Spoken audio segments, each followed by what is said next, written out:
সিলেটের যে সাদা পাথরকে কেন্দ্র করে এত আলোচনা, এত তর্ক বিতর্ক, আপনি কি জানেন নির্বিচার লুটের কারণে ভেঙে পড়ছে এই পাথরের প্রাকৃতিক সিস্টেম? এর ফলে মারাত্মক ক্ষতির মুখে পড়তে পারে আমাদের পরিবেশ। সিলেটের কোম্পানিগঞ্জ উপজেলার ভোলাগঞ্জ জিরো পয়েন্টে, যেখানে ভারতের মেঘালয় থেকে ধলাই নদ নেমে আসে, সেখানেই জমে আছে এই সাদা পাথরের ভাণ্ডার। এই পাথর শুধু সৌন্দর্যের উৎস নয়, বরং একটি জটিল প্রাকৃতিক ব্যবস্থার অবিচ্ছেদ্য অংশ।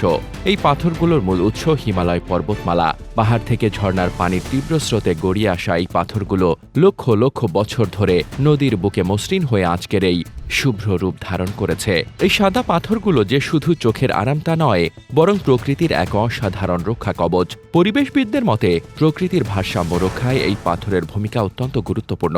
বিশেষ করে নদীর স্রোত নিয়ন্ত্রণ করাই হলো এর প্রথম এবং প্রধান কাজ। নদী যখন পাহাড়ের বুক থেকে নেমে আসে, তখন তার স্রোত থাকে অত্যন্ত তীব্র। এই প্রবল স্রোত যদি কোনো বাধা না পায়, তাহলে তা নদী পাড় ভেঙে ফেলে, আশপাশের জমি প্লাবিত করে এবং মারাত্মক নদী ভাঙনের সৃষ্টি করে। কিন্তু সিলেটের ধলাই নদীর তলদেশে জমে থাকা লক্ষ লক্ষ সাদা পাথর এই প্রাকৃতিক বিপর্যয় থেকে রক্ষা করে। এই পাথরগুলো নদীর তলদেশে এক ধরনের প্রাকৃতিক বাঁধ বা ক্যাচমেন্ট এরিয়া তৈরি করে। যখন প্রবল বেগে পানি আসে, তখন এই পাথরগুলো ওপর দিয়ে যাওয়ার সময় স্রোতের গতি কমে যায়। অনেকটা যেন একটি স্পিড ব্রেকারের মতো কাজ করে এই পাথরগুলো। এর ফলে নদীর পানির তীব্র চাপ কমে যায় এবং নদীর পাড় সুরক্ষিত থাকে। এই প্রক্রিয়ায় শুধু নদী ভাঙনই রোধ হয় না, বরং পানির গভীরতা এবং প্রবাহের একটি স্থিতিশীল ভারসাম্য বজায় থাকে, যা নদীর জীববৈচিত্র্য এবং স্থানীয় বাস্তুতন্ত্রের জন্য অপরিহার্য।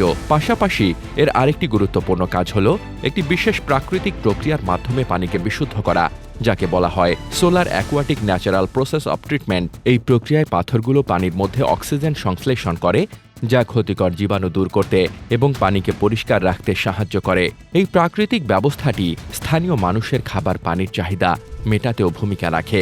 অন্যদিকে এই পাথরের রং সাদা হওয়ার কারণ হল এর মূল উপাদান কোয়ার্টজ। কোয়ার্টজ স্ফটিকগুলো স্বচ্ছ হয় এবং এতে কোনো রঙিন খনিজ পদার্থ যেমন লোহা থাকে না।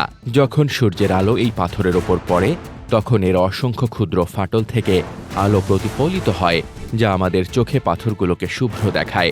এই সৌন্দর্যই এককালে একে ধলা সোনা উপাধি দিয়েছিল।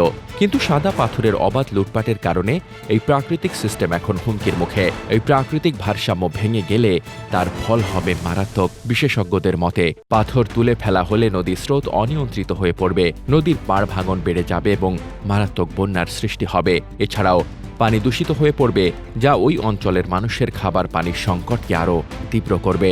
1 বছর আগেও যেখানে সাদা পাথরের স্তূপ ছিল, এখন সেখানে কেবল ধু ধু বালুচর। পাথর খেকো চক্র নির্বিচারে প্রায় 1.5 কোটি ঘনফুট পাথর লুট করেছে, যার ফলে প্রকৃতির ভারসাম্য আজ বিপন্ন। তবে সামাজিক যোগাযোগ মাধ্যমে ব্যাপক সমালোচনার মুখে অবশেষে টনক নড়েছে প্রশাসনের।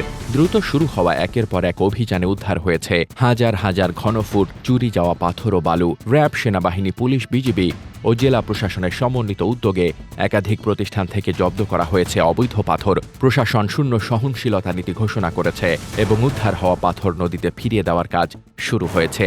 এই অভিযান শুধু একটি বাণিজ্যিক অপরাধের বিরুদ্ধে নয়, এটি আমাদের প্রকৃতির সৌন্দর্য ও জাতীয় সম্পদ রক্ষার এক কঠিন লড়াই। আমাদের আশা, এই পদক্ষেপের মাধ্যমে ধলাই নদ তার হারানো গৌরব ফিরে পাবে।